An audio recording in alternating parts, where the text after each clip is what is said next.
ഭയങ്കരമായിട്ട് ശ്രദ്ധിച്ചുകൊണ്ടിരിക്കണം. മാവിൻ്റെ തളിര് ഇത്ര ആകുമ്പോൾ തന്നെ ഇതിന്മേൽ പ്രാണികൾ വരും. ഇതേ ഒരു പ്രാണി വന്ന് മുട്ടയിടുന്നുണ്ട്. ഇപ്പം തന്നെ ഇതിൽ പെസ്റ്റിസൈഡ് അടിച്ചില്ല എന്നുണ്ടെങ്കിൽ ഇത് നശിപ്പിച്ച് കളയും. അപ്പോൾ അതുകൊണ്ട് ഈ ഒരു പ്രായത്തിൽ വരുമ്പോൾ തന്നെ തളിര് തുടങ്ങുമ്പോൾ തന്നെ പെസ്റ്റിസൈഡ് അടിക്കണം.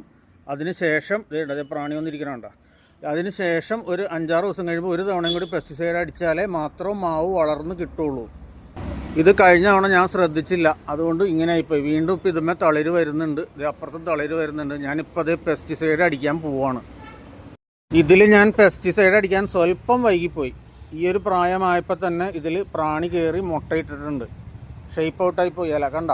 അതുകൊണ്ടാണ് പറഞ്ഞത്, ആ തളിര് വരുമ്പോൾ തന്നെ പെസ്റ്റിസൈഡ് ഏതെങ്കിലും എടുത്തടിക്കണം, അല്ലെങ്കിൽ ഇങ്ങനെ സംഭവിക്കും.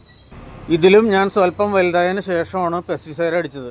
അതുകൊണ്ടാണ് ഈ കാണുന്ന ഈ ബ്ലാക്ക് മാർക്ക് ഉണ്ടല്ലോ, ഇത് ആ ഒരു പ്രാണി വന്ന് മുട്ടയിട്ടിരിക്കുന്നതാണ്. ഞാൻ പെസ്റ്റിസൈഡ് അടിച്ചിട്ട് പോലും അതിൻ്റെ മുകളിൽ കയറിയിരുന്ന ആ സാധനം ഇല വെട്ടി.